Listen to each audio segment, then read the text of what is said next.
हाय दोस्तों, कैसे हैं आप सभी। मैं डॉक्टर अनव्यास फिर से अपने यूट्यूब चैनल पर आप सभी का स्वागत कर रहा हूं और आशा कर रहा हूं सभी ठीक है, मस्त हैं, एंजॉय कर रहे हैं। स्ट्रेटेजिक मैनेजमेंट में हमारे साथ लगे हुए हैं। यूनिट 2 की पार्ट 2 चल रही है। ऑलरेडी इसकी किताब को सबसे ज़्यादा हाईएस्ट सेलिंग हमारी बुक भी स्ट्रेटेजिक मैनेजमेंट की रही। काफ़ी ज़्यादा बंदों से प्यार मिला। अमेजोन पे भी अब अवेलेबल हमने करा दी, हमारी वेबसाइट से तो सेल हो ही रही है। तो आइए अपन सेकंड पार्ट शुरू कर देते हैं। और यदि अभी तक आपको नोट्स बनाने में दिक्कत आ रही है तो आप हमारी बुक परचेस कर सकते हैं, मैंने ये लिखी है, ठीक है। और यूज़र रिव्यू भी उसके मुझे अच्छे मिले हैं। देख लेते हैं सेकंड पार्ट हमको क्या कह रहा है। अच्छा, फर्स्ट पार्ट के अंदर हमने एनवायरमेंटल स्कैनिंग समझी थी। एनवायरमेंटल स्कैनिंग में ही ये है पॉइंट, रिसोर्स बेस्ड व्यू। अब एनवायरमेंटल स्कैनिंग क्या है जरा सा इसको समझ लेते हैं, फिर अपना टॉपिक ये स्टार्ट करते हैं। जब मैं एनवायरमेंटल स्कैनिंग के ऊपर जा रहा हूं तो मेरे को ये याद रखना है कि मैं इंटरनल और एक्सटर्नल एनवायरमेंट स्कैन की बात कर रहा हूं, ठीक है। जब मैं एक्सटर्नल एनवायरनमेंट स्कैन की बात कर रहा हूं तो उसके अंदर मैंने पेस्टल एनालिसिस अपन ने देख लिया, लेकिन जब मैं इंटरनल एनालिसिस की बात कर रहा हूं तो उसके अंदर भी डिफरेंट पॉइंट ऑफ व्यू है। उसमें जो सबसे पहला पॉइंट ऑफ व्यू है वो रिसोर्स बेस्ड व्यू है। रिसोर्स बेस्ड व्यू मीन्स कि हमारे पास रिसोर्सेज में क्या क्या होता है। तो पहले ये समझ लो कि रिसोर्सेज में क्या क्या आता है। सबसे पहले हमारे पास जो भी एसेट्स है वो हमारी रिसोर्स में आ जाती है। लाइक हमारी प्लांट, हमारी बिल्डिंग, हमारी मशीनरी, ठीक है, ये हमारे रिसोर्स में आते हैं। और जो नोवेल टर्म आई है वो आया है हमारा ह्यूमन रिसोर्स, यानी कि हमारे जो एम्प्लॉई हैं वो भी हमारे लिए क्या है, एज अ रिसोर्स। यानी कि वो संपत्तियां, वो मतलब गुणवत्ता, वो मशीन जिसके द्वारा कंपनी कुछ चीज़ बना रही है, कंपनी कुछ चीज़ अचीव कर रही है। तो यहाँ पर जब हम स्कैनिंग कर रहे हैं, हमारे सॉर्ट एनालिसिस कर रहे हैं या एनवायरनमेंट का एनालिसिस कर रहे हैं या इंटरनल एनालिसिस का एनालिसिस कर रहे हैं, इंटरनल एनवायरनमेंट का एनालिसिस कर रहे हैं, तो वहाँ पर हम रिसोर्स बेस्ड व्यू के ऊपर जाते हैं। इतनी बात समझ में आ गई ना कि रिसोर्स बेस्ड व्यू का मतलब कि हमारे पास कितनी क्षमताएं हैं और उसके अकॉर्डिंग हम क्या परफॉर्मेंस कर रहे हैं, ये होता है रिसोर्स बेस्ड व्यू। अगर मछली को बोला जाए कि भैया पेड़ पे चढ़ के दिखाओ, या आप बोल दो कि किसी को, दूसरे जानवर को बोल दो, घोड़े को बोल दो कि नदी में तैर के दिखाओ, तो दोनों के अंदर आपको एक जगह तो मछली भी नहीं अच्छी परफॉर्म कर पाएगी, एक जगह घोड़ा भी अच्छा परफॉर्म नहीं कर पाएगा। लेकिन अगर मछली को तैरने का बोला जाए, घोड़े को दौड़ने का बोला जाए, तो दोनों अपनी अपनी अच्छी जगह परफॉर्म कर पाएंगे। तो रिसोर्स बेस्ड व्यू भी यही कह रहा है, ये भी यही कह रहा है, सॉरी, रिसोर्स बेस्ड व्यू भी यही कह रहा है कि जहां आपके पास रिसोर्सेज हैं, जहां आपके पास ज़्यादा क्षमताएं हैं, वहां पे आपको अपग्रेड करना है, वहां पर आपको आपका एनहांस करना है। जैसे लाइफ में हमारे पास जो बेस्ट है, लाइक कि हमारा कम्युनिकेशन बेस्ट है, हमारी राइटिंग बेस्ट है, जो भी आपके पास बेस्ट हो, आपको लगता है कि आपका फाइनेंस के फंडे बेस्ट हैं, आपके न्यूमेरिकल बेस्ट हैं, आपकी थ्योरी बेस्ड है, आपको जो भी बेस्ट हो या जो आपके पास क्षमताएं हैं उसके अंदर मास्टरी के ऊपर अपन को जाना होता है। यही रिसोर्स बेस्ड व्यू बेसिकली बोलता है। इसमें भी दो चीज़ें के रिसोर्सेज इन्होंने बताए। कौन कौन से बताए, ठीक है। पहला बताया है टेंजिबल रिसोर्सेज और सेकंड बताया है इनटेंजिबल रिसोर्सेज। थोड़ा ब्राइटनेस के लिए मैं पर्सनली माफ़ी चाहूँगा, इसको अपडेट कर रहे हैं, थोड़े ही दिनों में ये भी अपडेट हो जाएगा। Resource based view, resource based view में फर्स्ट है टेंजिबल और इनटेंजिबल। टेंजिबल व्यू यानी कि वो जो दिखाई दे रहे हैं, इनटेंजिबल जो दिखाई नहीं दे रहे हैं। अदृश्य संपत्ति like copyright, patent, trademark, software, है ना, तो वो इनटेंजिबल रिसोर्सेज हैं। इनटेंजिबल यानी कि वो रिसोर्स तो हैं लेकिन वो दिखाई नहीं दे रहे।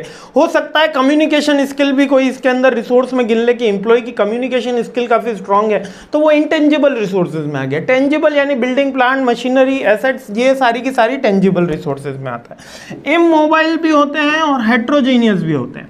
अब हेट्रो यानी कि होता है विविध, होमो यानी होता है समान, हेट्रोजीनियस का मतलब यहाँ पर है विविध प्रकार के रिसोर्सेज, और इमोबाइल मस्ट बी यहाँ पर असुसंगठित। मोबाइल का मतलब यहाँ पर सुसंगठित होता है और इम लगा दिया तो असुसंगठित। अब इसको व्रियो एनालिसिस से आगे सॉल्व किया जाता है। अब ये व्रियो रिसोर्सेज क्या हैं? व्रियो एक अलग थ्योरी है और उससे कॉम्पिटिटिव एडवांटेज। जस्ट ये व्रियो थ्योरी अभी मैं आपको जस्ट अपन इसका नेक्स्ट टॉपिक ही है, इसलिए इसको अपन डिटेल में आगे समझेंगे। ये कहना क्या चाह रही है resource based theory? Sir exam में आ जाए तो क्या लिखना है, और ये बेसिकली थ्योरी क्या है? इमोबाइल मोबाइल समझा दिया, टेंजिबल इनटेंजिबल समझा दिया, लेकिन ये है क्या थ्योरी? ये थ्योरी कह रही है कि हमारे रिसोर्सेस को पहले दो भागों में बांटो, एक टेंजिबल और एक इनटेंजिबल, इतना बांट दिया। फिर इसमें भी देखो कि आपके पास हेट्रो कितने टाइप के हैं और इमोबाइल कितने हैं, ठीक है। उसमें आप व्रियो एनालिसिस लगाओ जिससे आपको कॉम्पिटिटिव एडवांटेज मिल सके। अब ये सर सारा मुद्दा व्रियो एनालिसिस पे अटक जाता है। टेंजिबल इनटेंजिबल आपको समझ में आ गया होगा। हेट्रो का मतलब होता है विविध और इमोबाइल का मतलब होता है असुसंगठित, यानी कि इनको संगठित करना है हमें, ठीक है। आगे बढ़ते हैं, ठीक है, ठीक है। हाँ, अब व्रियो एनालिसिस समझते हैं, तभी ये रिसोर्स बेस्ड भी अपन को समझ में आएगा। अब व्रियो एनालिसिस है क्या? आइए, ये आ गया अपना व्रियो एनालिसिस।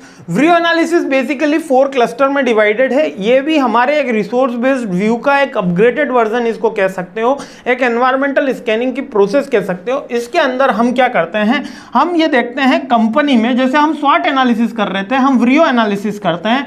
इसके अंदर हम पहले देखते हैं वैल्यूएबल, कंपनी कितने अट्रैक्टिव फीचर्स हैं, कितनी वैल्यू है in the eyes of the buyer, in the eyes of the buyer, not for the supplier. यहाँ पर बायर के आइज के अंदर हमारी कितनी वैल्यू है। लाइक कि जैसे कि आप सभी का, हमको हमारी टीम को बड़ा प्यार मिल रहा है, तो काफ़ी अच्छा पॉजिटिव माइंडसेट है। अब 2 कंपनी आपके सामने एक बार मैं पेश करता हूं, एक नोकिया रख देते हैं अपन और एक एप्पल रख देते हैं, तो दोनों की एक माइंडसेट होगा, दोनों की एक गुडविल होगी, तो इसी को ही उसका वैल्यूबिलिटी बोलते हैं, इसी को ही उसकी गुडविल बोलते हैं, इसी को ही वैल्यूएबल बोलते हैं। तो सबसे पहले आपको कंपनी का व्रियो एनालिसिस करते समय तो वैल्यूएबल, तो अब रिसोर्स बेस में कैसे करेंगे? हम उस रिसोर्स का व्रियो कर रहे हैं, हम उस रिसोर्स का देख रहे हैं कि ये रिसोर्स हमारे लिए ज़्यादा जरूरी है, ये रिसोर्स हमारे लिए कम जरूरी है। लाइक कि कुछ मशीनरी है ना, लाइक कि कुछ मशीनरी, लाइक कि आप कह सकते हो कि 5 मशीनरी है, एक कपड़े बनाने वाली कंपनी है, उसके पास 5 मशीन है, एक कपड़े को स्टिचिंग करती है, एक कटिंग करती है, एक आपकी प्रेस की होती है, एक कलरिंग का काम करती है, तो ऐसी 5 मशीन है। तो इन 5 मशीनों की वैल्यू इक्वल होगी? नहीं होगी। इनमें किसी की वैल्यू ज़्यादा होगी, किसी की वैल्यू कम होगी। कुछ चीज़ें हम आउटसोर्स कर सकते हैं, कुछ चीज़ें हम इन हाउस ही करनी होगी, वरना उसकी कॉस्ट ज़्यादा आ जाती है। तो यही वैल्यूबिलिटी कहलाता है। तो व्रियो एनालिसिस का फर्स्ट फंडामेंटल क्या है? आप चेक करो कि वैल्यूबल है कितनी है, उसको वेट दे दिया अपन ने, ठीक है। सेकंड अपन देखेंगे तो रेयर, VR। सेकंड अपन देखेंगे रेयर। रेयर का मतलब कि वो फीचर आपको कहीं भी नहीं मिलेगा। लाइक कि हमारी जो अंतिम प्रहार की सीरीज चलती है, मैं मेरा ही एग्जांपल इसलिए देता हूं ताकि आपको ये एक कनेक्ट कर पाए आप अपने आप को, है ना। जो हमारा अंतिम प्रहार की सीरीज चलती है, उसमें आप देखोगे कि टॉप 12, 15 क्वेश्चन, 14 क्वेश्चन हम इसमें प्रपोज करते हैं कि एग्जाम में आने की सबसे ज़्यादा संभावना है। ये एक मल्टीपल मतलब 2-3 ईयर से रेगुलर ये सीरीज यूट्यूब पे ऊपर आने लग गई है। तो ये क्या है? एक रेयर है। अगर हमारी बात करें, जैसे कि अपन पूरी की पूरी यूनिट एक 10 एक वीडियो के अंदर मैक्सिमम अपन पूरी की पूरा एक सेमेस्टर की जितनी भी एक पूरा सब्जेक्ट है अपन 10-12 वीडियो के अंदर अपन कर लेते हैं। इट इज़ द रेयर कि इस तरीके के वीडियो मतलब कि पूरा का पूरा डिटेल में अंदर अपन रिवीजन करते हुए चल रहे हैं, तो ये रेयर है। मीन्स कि कोई प्रोडक्ट हम बाय कर रहे हैं, कोई थिंग हम बाय कर रहे हैं, उसके अंदर रेयर क्या है जो दूसरे प्रोडक्ट नहीं ऑफर कर पाते। हो सकता है वो किसी प्रोडक्ट की, मोबाइल में बात करें तो गोरिल्ला स्क्रीन हो सकता है उसका कोई प्रोसेसर हो सकता है उसकी कोई कैमरा बिल्ड क्वालिटी हो सकती है, तो वो रेयर है। जितना वो रेयर होगा उतनी उसकी प्राइस बढ़ती चली जाती है, उसकी प्राइस कम नहीं होती चली जाती, उसकी प्राइस बढ़ती चली जाती है। Getting my point? वी से आपको समझ में आ गया वैल्यूएबल कितना है, रिसोर्सेज। आर से क्या है? रेयर रेट, कि कितना वो रेयर है। जितना वो रेयर होगा रिसोर्सेज, उतना ही उसकी वैल्यू बढ़ती चली जाएगी।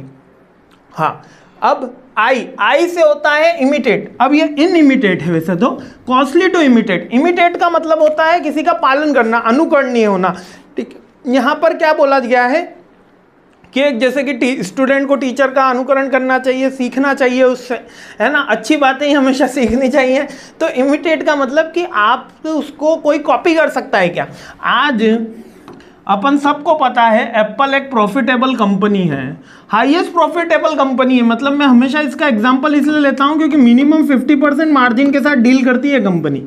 मिनिमम मार्जिन बता रहा हूं, कुछ प्रोडक्ट में तो उससे ज़्यादा भी ये क्लेम कर देते हैं। जैसे कि highest market share with the highest profit की एक कंपनी है। जैसे कि 1 लाख 1.25 लाख का आपने मोबाइल लिया है तो कंपनी को मान के चलिए कि वो 50 से 60 70 हज़ार से ज़्यादा का नहीं होगा उसकी कॉस्टिंग। बाकी सारा उसका एडवर्टीजमेंट भी मिला के उसका 60 से 70 हज़ार मैक्सिमम, यानी 50% up to the maximum profit sharing पे ये काम कर रही होती है। तो अब यहाँ पर देखिए, क्या हम सबको पता है कि चाहिए बहुत अच्छे फीचर्स हैं, क्या इसको कॉपी किया जा सकता है? क्या हम भी ऐसी कोई कंपनी क्रिएट कर सकते हैं? क्या ये कोई बड़ा ग्रुप भी ऐसी कंपनी क्रिएट कर सकता है? तो उसकी कॉस्ट क्या है, उसको अनुकरण करने की कॉस्ट क्या है? अगर हमको पता चल जाए कि ये पर्टिकुलर टाइम पीरियड है, ये पर्टिकुलर प्रोसेस है प्रॉफिट अर्न करने का, मैन्युफैक्चरिंग का, तो उसकी पर्टिकुलर कॉस्ट क्या है इन द रुपीज़, तो वही कहलाती है इमिटेट।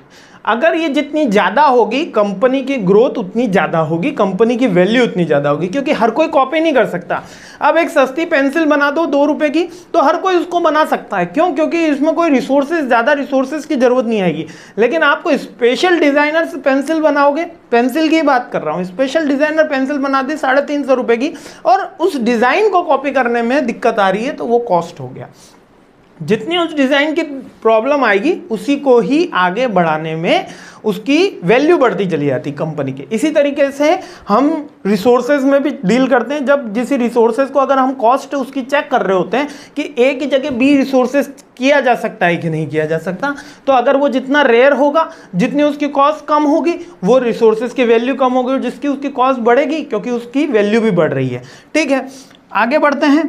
अब organize to capture. Organize to capture का मीन्स के आप ऑर्गेनाइजेशन दूसरी ऑर्गेनाइजेशन कितना उसको कैप्चर कर सकती है। मीन्स के आपका कॉम्पिटिटिव एडवांटेज कितना है, आपका कोऑर्डिनेशन कितना है, आप कह सकते हो एक्सप्लिसिट कंपटीशन है कि नहीं है। ओ के अंदर हम क्या बोल रहे हैं कि उसका कंपटीशन पॉइंट ऑफ व्यू हमको एनालिसिस करना है। अब जस्ट यहाँ पर आपको स्क्रीनशॉट लेना रहता है, तो वैसे इसकी पीपीटी टेलीग्राम ग्रुप के ऊपर कुछ ही देर में आपको मिल जाएगी, तो यहाँ से आप इसकी पीपीटी डाउनलोड कर सकते हैं। डायरेक्ट स्ट्रेटेजिक मैनेजमेंट 2023 सर्च कीजिएगा ग्रुप पे आके, है ना, लर्निंग विद डॉक्टर आनंदियास ग्रुप है, उस पे आके सर्च कीजिएगा तो इसकी पीपीटी आपको मिल जाएगी, स्ट्रेटेजिक मैनेजमेंट 2023। ठीक है, 2022 की भी है इसलिए 23 की अपलोडेड है, करेंगे नई वाली। तो व्रियो फ्रेमवर्क आपको समझ में आ गया। अब ये रिसोर्स बेस में जब मैं ले जाऊंगा तो दूसरी ऑर्गेनाइजेशन कैप्चर कर सकती है कि नहीं कर सकती है, उसकी कॉपी बनाई जा सकती है तो उसकी कॉस्ट क्या है, उसका कितना रेयर है और कितना उसकी वैल्यूबिलिटी है। इसी को व्रियो एनालिसिस में बोला गया और इसी को रिसोर्स बेस्ड व्यू में बोला गया। रिसोर्स बेस्ड व्यू में बोला गया कि ये सारी चीज़ें तो फ्रैक्चर आपको कैप्चर करनी है। इसके अलावा आपको हेट्रोजेनिसिटी का ध्यान रखना है, आपको उसकी ध्यान रखना है कितने इमोबाइल हैं, कितना टेंजिबल है, कितना इनटेंजिबल है, और उससे आपको कॉम्पिटिटिव एडवांटेज का ओवरऑल कैलकुलेशन करना है। ये आपका व्रियो एनालिसिस कंप्लीट हो गया। वो सिंपल है ना। नटशेल में बता दूं, देखो व्रियो एनालिसिस कुछ भी नहीं है। एक कंपनी की स्कैनिंग करी हमने, उसमें हमने पता लगाया कंपनी कितनी वैल्यूएबल है, कंपनी कितनी रेयर है, कंपनी को मतलब कॉपी करने के लिए क्या कॉस्ट लगेगी और दूसरी कंपनियों से उसका कंपटीशन कितना है। यही चारों चीज़ें व्रियो एनालिसिस में देखा। नेक्स्ट हमारा टॉपिक है वैल्यू चेन एनालिसिस। अब वैल्यू चेन एनालिसिस क्या है? Value chain analysis the process of dividing various activity in the business of primary and supporting activity. Means कि हम कोई भी बिजनेस कर रहे होते हैं, हम कोई भी चीज़ कर रहे होते हैं, उसमें 2 तरीके की एक्टिविटी होती है। एक होती है प्राइमरी और एक होती है सेकेंडरी। और ये जब तक आपकी ये लिस्ट नहीं बनी हुई होती है, अपने लाइफ के अंदर भी हमेशा प्रॉब्लम क्रिएट होती ही होती है। तो प्राइमरी एक्टिविटी आपकी क्या होनी चाहिए? सर हमको करियर पे ध्यान रखना है, हमको स्किल एनहांसमेंट पे वर्क करना है, हमको सर कम्युनिकेशन पे वर्क करना है, हमको जनरल अवेयरनेस पे वर्क करना है, सर हमको आप कह सकते हो हमारी बॉडी बिल्डिंग के ऊपर वर्क करना है, यानी कि हेल्दी लाइफ स्टाइल पे वर्क करना है। यह आपकी प्राइमरी एक्टिविटी होनी चाहिए। हेल्थ से रिलेटेड, एजुकेशन से रिलेटेड, करियर से रिलेटेड, फैमिली से रिलेटेड, यह आपकी प्राइमरी एक्टिविटी होनी चाहिए। सेकेंडरी क्या होनी चाहिए? आपकी सोशल मीडिया से रिलेटेड। अच्छा, फैमिली में फ्रेंड्स भी आ गए यहाँ पर, है ना, real friends, not for Facebook friend, कि फेसबुक पे तो भैया 1000-1500 है, 500 रुपये मांगे तो एक भी जना दोस्त नहीं है, ठीक है। तो सेकेंडरी में आपके सोशल मीडिया आना चाहिए, सेकेंडरी में आपके अदर करिकुलर एक्टिविटीज़ आनी चाहिए, जहाँ पे आप कोई टाइम पास के लिए कोई एक्टिविटी कर रहे हैं, मूवी देखने जा रहे हैं, वो आपकी सेकेंडरी एक्टिविटी होनी चाहिए। इसी तरीके से जो वैल्यू चेन एनालिसिस है वो भी एक कंपनी को कहता है कि आप अपनी प्राइमरी एक्टिविटी अलग करो और सेकेंडरी एक्टिविटी अलग करो। प्राइमरी एक्टिविटी क्या हो गई, बिजनेस की हो गई, फाइनेंसिंग एक्टिविटी हो गई, ऑपरेशनल एक्टिविटी हो गई और इन्वेस्टमेंट की एक्टिविटी हो गई। लेकिन जो सपोर्टिंग एक्टिविटी है, लाइक कि डिविडेंड बांटना या ब्रांड एक्सपांशन करना या फ्यूचर ग्रोथ के बारे में सोचना, वो सेकेंडरी एक्टिविटी हो गई। क्लियर हो गया ये आपको? ये वैल्यू चेन एनालिसिस है और इसके अंदर ये इस तरीके का चार्ट भी है। जल्दी से इसको समझ लेते हैं, जल्दी से इस छोटे से ग्राफ को समझ लेते हैं। देखिए जो प्राइमरी एक्टिविटी है उसमें कौन कौन सी आ गई आपकी, ऑपरेशनल आ गई, लॉजिस्टिक आ गई, मार्केटिंग सेल्स एक्टिविटी आ गई। मीन्स कि जो बिजनेस रिलेटेड एक्टिविटी है, हम क्या कर रहे हैं, मार्केटिंग करेंगे, सेल्स करेंगे, ऑपरेशन यानी कि प्रोडक्शन रिलेटेड एक्टिविटी करेंगे और लॉजिस्टिक का पार्ट करेंगे। उसकी जो सपोर्टिंग एक्टिविटी है, सपोर्टिंग एक्टिविटी में ये प्राइमरी तभी हो पा रही है जब इसकी सपोर्टिंग एक्टिविटी हो रही है, लाइक कि HR हो रहा है, टेक्नोलॉजी हो रही है ना, और प्रोक्योरमेंट हो रही है। एक यहाँ पर सपोर्टिंग है, एक इसके अलावा थर्ड जो एक्टिविटी आ रही है वो आ रही है सेकेंडरी, ठीक है। तो प्राइमरी, सपोर्टिव और सेकेंडरी, तीन तरीके की एक्टिविटी। अभी मैंने जब आपको लाइफ का एग्जांपल दिया तो लाइफ के अंदर तो हमारे पास दो ही एक्टिविटी है, एक प्राइमरी और सेकेंडरी, ठीक है। सपोर्टिंग कुछ भी नहीं होता, आप ही आपकी सपोर्ट कर सकते हो। यदि आप समस्या है आपके पास तो आप ही समाधान हो। विश्वास करिएगा, हर समस्या का समाधान केवल और केवल आपके पास ही है और आप ही समस्या का समाधान हो। और समस्या जितनी बड़ी होती नहीं है इतनी बड़ी दिखाई देती है। हमेशा याद रखिएगा, समस्या बड़ी नहीं होती, समस्या केवल बड़ी दिखाई देती है, ठीक है। जैसे प्रतिबिंब हमेशा, छाया हमेशा बड़ी दिखाई देती है, जब धूप थोड़ी सी तिरछी हो जाती है तब छाया लंबी दिखाई देती है इंसान से। आपने फिजिक्स ज़्यादा पढ़ रखी है, ठीक है। तो जब लंबी दिखाई दे रही है, क्या व्यक्ति उतना लंबा है? नहीं है। उसी तरीके से जो प्रॉब्लम है वो उतनी बड़ी नहीं होती, वो दिखाई बड़ी देती है। इसलिए हमारी लाइफ के अंदर तो प्राइमरी और सेकेंडरी एक्टिविटी आती है, लेकिन जब हम कंपनी पॉइंट ऑफ व्यू में जा रहे होते हैं तो प्राइमरी, सेकेंडरी और सपोर्टिंग एक्टिविटी आ जाती है। तो सपोर्टिंग एक्टिविटी वो एक्टिविटी होती है जो प्राइमरी के अपर में हो रही हो, मतलब कि ऑपरेशनल की एक्टिविटी कौन कर रहा है? HR कर रहा है। फाइनेंस की एक्टिविटी कौन कर रहा है? टॉप मैनेजमेंट कर रहा है, ठीक है। इन्वेस्टमेंट की एक्टिविटी कौन कर रहा है? शेयर होल्डर, टॉप मैनेजमेंट कर रहा है। तो वो सपोर्टिंग एक्टिविटीज है, लाइक कि human resource, technology development, procurement यानी कि संभाल के रखना, स्ट्रक्चर जो है इंफ्रास्ट्रक्चर, वो हमारी सपोर्टिंग एक्टिविटी है जिनके बेस पे प्राइमरी एक्टिविटी का कार्यक्रम हो रहा है।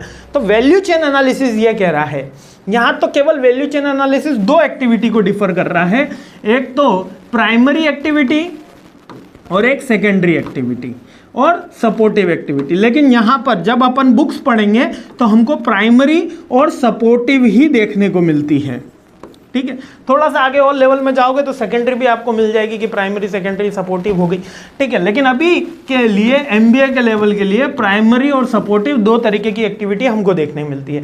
प्राइमरी एक्टिविटी वो जो हमारे बिजनेस के कोर फंक्शन है, लाइक मार्केटिंग करना, सेल्स करना, प्रोडक्शन करना।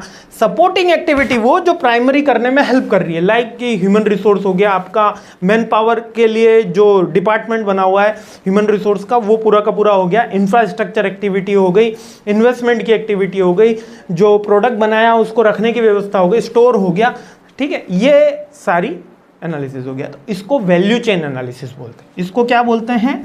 Value chain analysis. अब सर बोलोगे इसमें चेन तो कहीं दिखी ही नहीं, तो चेन हमें भी कहीं मिली नहीं, ठीक है। चलिए आगे बढ़ते हैं। आगे हमारा टॉपिक है IFE मैट्रिक्स। IFE मैट्रिक्स अपन ने ऑलरेडी समझ ली है, इससे पहले वाले पार्ट में मैंने समझा दिया। अभी नट शेल के अंदर एक बार ये टॉपिक दो बार आया है तो मोस्ट इंपॉर्टेंट मान के चलना। IFE मैट्रिक्स क्या होती है कि हम शॉर्ट एनालिसिस कर रहे होते थे, स्ट्रेंथ, वीकनेस, अपॉर्चुनिटी और थ्रेट, ये तो सबको अभी तक याद हो गया होगा। जब हम शॉर्ट एनालिसिस कर रहे होते थे तो हम इसको रेटिंग देंगे, वेट देंगे और फिर एनालिसिस करेंगे। तो यह हमारा IFE मैट्रिक्स बन जाता है, कोई भी दिक्कत नहीं है। यही स्ट्रेंथ, हमको कंपनी की स्ट्रेंथ के बारे में पता करनी है, हमको कंपनी की वीकनेस के बारे में पता करनी है, कंपनी के कितने नए कॉम्पिटिटर्स हैं, वो थ्रेट आ जाएगा, कंपनी के मार्केट में कितनी न्यू पोटेंशियल है, वो अपॉर्चुनिटी आ जाती है। यानी कि अपॉर्चुनिटी थ्रेट तो हमेशा एक्सटर्नल एनवायरनमेंट से है और स्ट्रेंथ वीकनेस किससे है, इंटरनल एनवायरनमेंट से। क्लियर हो गया ना?